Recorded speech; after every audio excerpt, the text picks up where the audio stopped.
চব্বিশের বৈষম্য বিরোধী ছাত্র আন্দোলনের অন্যতম সমন্বয়ক ও জাতীয় নাগরিক পার্টি এনসিপির আহ্বায়ক নাহিদ ইসলামের একটি বক্তব্য ঘিরে দেশজুড়ে চলছে নাহিদ বন্দনা।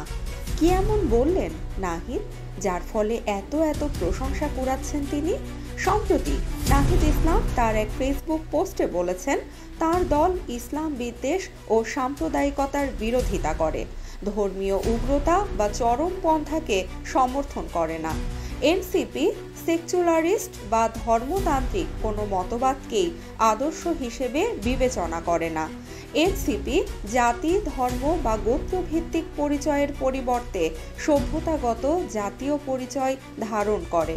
মূলত নাহিদ ইসলামের এই পোস্টের পর রীতিমতো তাকে প্রশংসার জোয়ারে ভাসাচ্ছেন নেটিজেন থেকে শুরু করে দেশবাসী।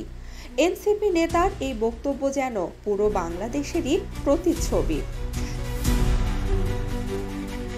যে অসাম্প্রদায়িক বাংলাদেশের স্বপ্ন দেখে এদেশের প্রতিটি সাধারণ মানুষ, এনসিপি নেতার বক্তব্য যেন সেটিরই প্রতিফলন ঘটল। ইঞ্জিনিয়ার মোশাররফ হোসেন নামের একজন ফেসবুকে নাহিদ ইসলামের বক্তব্যের প্রশংসা করে লিখেন, এমন অসাম্প্রদায়িক বাংলাদেশই তো আমরা চেয়েছিলাম, যেখানে থাকবে না কোনো কট্টর ইসলামবাদী, আবার থাকবে না কট্টর হিন্দুত্ববাদীও।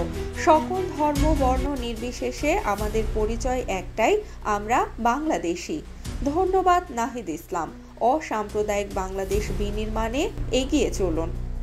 ইধিকা রানী নামে আরেকজন ফেসবুকে লিখেছেন, স্বাগতম নাহিদ ইসলাম, অসাম্প্রদায়িক বাংলাদেশ গড়তে এগিয়ে চলুন। জেনে ভালো লাগলো কোনো ধর্মতান্ত্রিক মতবাদকে আপনারা প্রাধান্য দিবেন না। ধর্ম বর্ণ নির্বিশেষে গড়ে উঠুক এক অসাম্প্রদায়িক বাংলাদেশ। নাহিদ ইসলামের এই বক্তব্য ঘিরে শুধু সামাজিক মাধ্যম নয়, সর্বমহলেই বেশ প্রশংসিত হচ্ছেন তিনি। ডক্টর ইকবাল করিম নামের একজন নাহিদ ইসলামের পোস্টের স্ক্রিনশট শেয়ার করে ফেসবুকে লিখেছেন, অন্য দলগুলোর কি এসব চোখে পড়ে না? বাংলাদেশ এমন এক দেশ যেখানে হিন্দু, মুসলিম, বৌদ্ধ, খ্রিস্টান সকল ধর্ম বর্ণ নির্বিশেষে আমাদের পরিচয় একটাই, আমরা বাংলাদেশি। নাহিদ ইসলামের পোস্টেও সেটি স্পষ্ট। কানাই পাল নামের আরেকজন সামাজিক মাধ্যমে লিখেছেন, নাহিদ ইসলামের বক্তব্য যেন পুরো বাংলাদেশেরই প্রতিচ্ছবি। আমরা সকলের স্বপ্ন দেখি অসাম্প্রদায়িক বাংলাদেশের। চব্বিশের বৈষম্য বিরোধী ছাত্র আন্দোলনের অন্যতম সমন্বয়ক নাহিদ ইসলামের অসাম্প্রদায়িক বাংলাদেশ নির্মাণে যে প্রয়াস, তাতে নেটিজেন থেকে শুরু করে আমজনতা সর্বমহলে এভাবেই প্রশংসার জোয়ারে ভাসছেন তিনি।